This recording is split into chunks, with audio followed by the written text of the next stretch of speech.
তো যে সম্পর্কে বলছিলাম যে বিচার দিবসে কি আহ, আহ, ছাড় পাওয়া যাবে, যে বললে হবে যে আহ, আমরা তো জানতাম না, বা আমাদেরকে তারাই পথভ্রষ্ট করেছে, আহ, অন্যের ঘাড়ে দোষ চাপালে কি আহ, কোনো মওকুফ মিলবে? না, মিলবে না। তো যেখান থেকে আমরা যাই শুনি না কেন, আবার তা যাচাই বাছাই করব, মিলিয়ে দেখব। এই উদ্দেশ্যেই আপনাদেরকে আয়াতগুলো দেই, যেন আপনারাও নিজেরা যাচাই বাছাই করতে পারেন। তো আজকে কথা না বাড়িয়ে চলে যাচ্ছি 33-এর 67।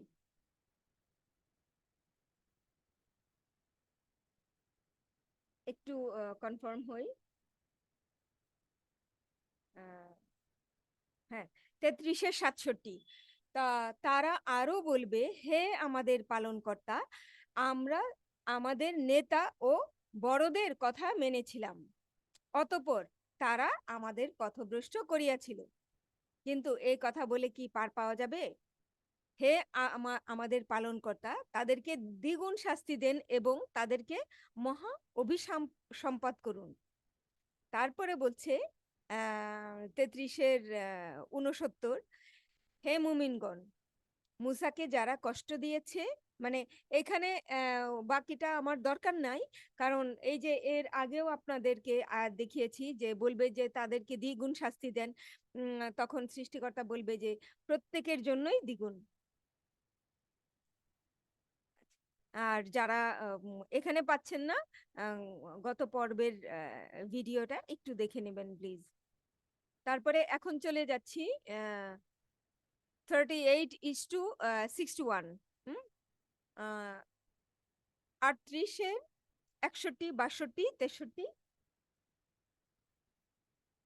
64, এই চারটাই পড়বো। তারা বলবে, হে আমাদের পালনকর্তা, যে আমাদের এর সম্মুখীন করেছে, মানে আহ, আপনি জাহান্নামে তার শাস্তি দ্বিগুণ করে দিন।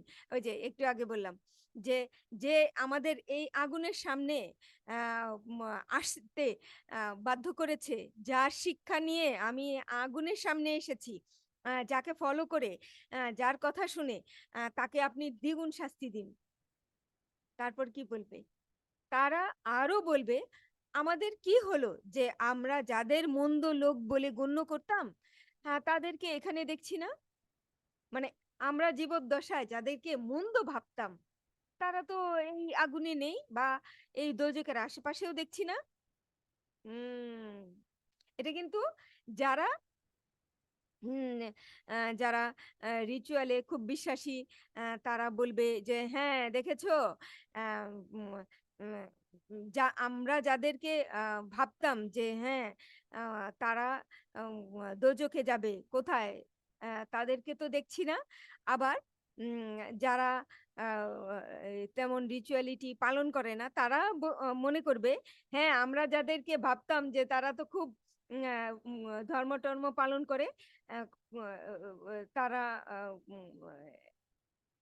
কথা বলতে বলতে, আচ্ছা, উম আহ, তো তো না, ধার্মিক লোকেরা অধার্মিক লোকদেরকে মনে করবে যে তারা তো কোনো রিচুয়ালে পালনই করে না, তারা দোজখে যাবে। তো তারাও বলতে পারে যে কোথায়, যাদেরকে মনে করেছিলাম দোজখে যাবে, তারা তো দোজখে যাচ্ছে না, নাই। আবার ঠিক অন্যভাবেও কথাটা বলা যায় যে যারা পালন করছে না, তারা মনে করছে তোমরা তো সঠিক পথে নাই, তোমরা কি যে বলো আর কি যে করো, আর কাকেই বা ডাকো, তোমরা নিজেরাই জানো না। তোমরা যদিও সত্যি হয় তাহলে তো তোমরা দোজখেই যাবে। তখন তারাও বলতে পারে, কোথায়, আমরা যাদেরকে মনে করেছিলাম দোজখে যাবে, তারা তো এখানে নাই।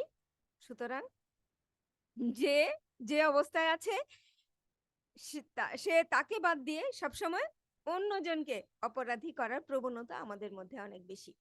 তো না, এগুলো আপনাকেই বলছে, মানে এগুলো আমাকেই বলছে, অন্যকে না। হুম আমরা নিজেরা নিজেরা সচেতন হয়ে যাই। তারা আরো বলবে আমাদের কি হলো যে আমাদের আমরা যাদেরকে মন্দ লোক বলে গণ্য করতাম তাদেরকে এখানে দেখছি না। তারপর হচ্ছে ৩৮-এর ৬৩ পড়ছি। আমরা কি অহেতুক তাদেরকে ঠাট্টার পাত্র করে নিয়েছিলাম? না আমাদের দৃষ্টি ভুল করেছে? যে আমরা কি শুধুই তাদেরকে ঠাট্টা করতাম? নাকি আমাদের দৃষ্টিই ছিল বিভ্রম? সুতরাং যাদেরকে আমরা ভাবছি সে তো পুণ্যবান, উম সে সে দোজখে যেতে পারে। আর যাদেরকে আমরা ভাবছি যে সে তো পাপী, সে বেহেশতেও চলে যেতে পারে। সুতরাং কার কোথায় স্থান সৃষ্টিকর্তা ভালো জানেন। এবং আমরা তো কিছুটা অবশ্যই বুঝি কারো আচার আচরণে, কারো ব্যবহারের মাধ্যমে। সুতরাং আমরা এগুলো পড়ে আমরা যেন নিজেরাই সচেতন হই। মনে যেন না করি না এই আয়াতটা আমার জন্য না, এই আয়াতটা ওকে উদ্দেশ্য করে বলা হয়েছে।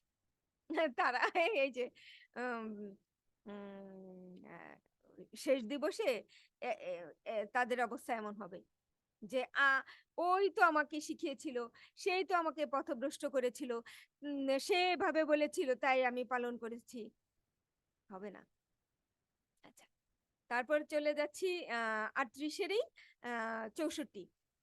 এটা অর্থাৎ জাহান্নামীদের পারস্পরিক বাক বিতণ্ডা অবশ্যম্ভাবী। হ্যাঁ, জাহান্নামের এই ধরনের বাক বিতণ্ডা হবেই, বাক বিতণ্ড হবেই। বলুন আমি তো একজন সতর্ককারী মাত্র এবং এক পরাক্রমশালী আল্লাহ ব্যতীত কোনো উপাস্য নাই। বলুন আমি তো কেবল একজন সতর্ককারী মাত্র। হুম? সুতরাং আমরা প্রত্যেকেই নিজের নিজের অবস্থান থেকে সতর্ক হই।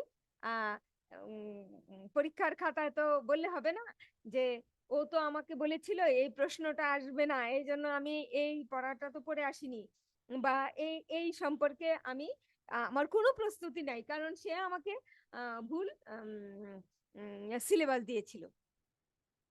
সুতরাং আমরা যেন আবার সিলেবাসটাকে যাচাই বাছাই করি যে সিলেবাসে কি দেয়া, কি থেকে প্রশ্ন আসবে।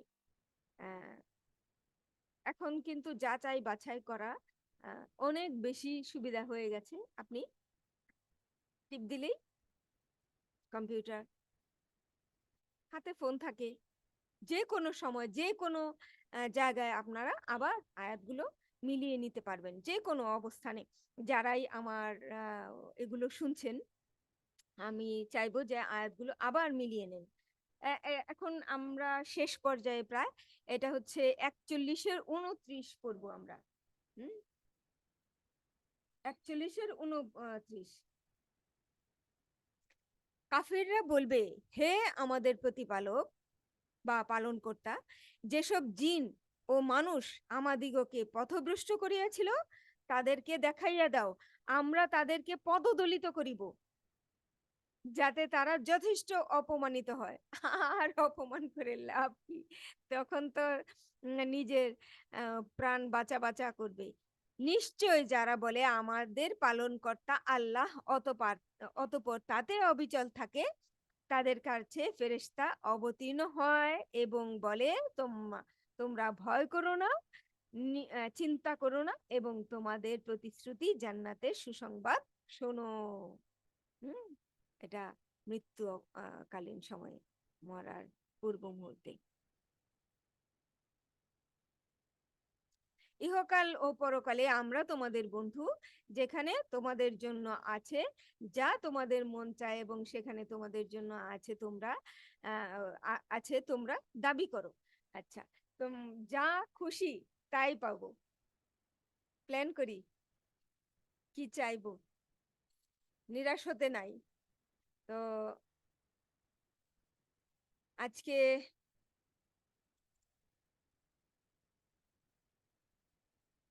আজকে এই পর্যন্তই। তো আমরা যেন এই আয়াতগুলো নিয়ে আহ, নিজেরা নিজেরা একটু চিন্তা করি, একটু ভাবি যে একটু মিলিয়ে দেখা সবচেয়ে বড়, হ্যাঁ?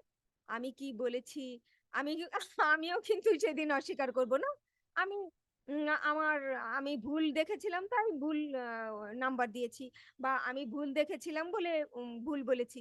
সুতরাং think yourself, নিজেরা চিন্তা ভাবনা করি। হুম? নিজেদের একটা আ কি বলে আম আমাদের তো একটা সুন্দর মস্তিষ্ক রয়েছে চিন্তা ভাবনা করার। যা দিয়ে আমরা ১ম এ গুহায় ছিলাম, এখন অট্টালিকায় বাস করি। আমরা যেন নিজেরা চিন্তা ভাবনা করি এবং নিজেদের আ গ্রন্থগুলো নিজেরা পড়ি। সে যে আমি মনে করি সে যে ধর্মেরই হোক, হ্যাঁ? অ্যাও এখান থেকে ওখান থেকে বিভ্রান্ত না হয়ে নিজের পবিত্র গ্রন্থটা নিজে আগে নিজের নিজের ভাষায় আ পড়ুন যেন বুঝতে পারেন। ধন্যবাদ।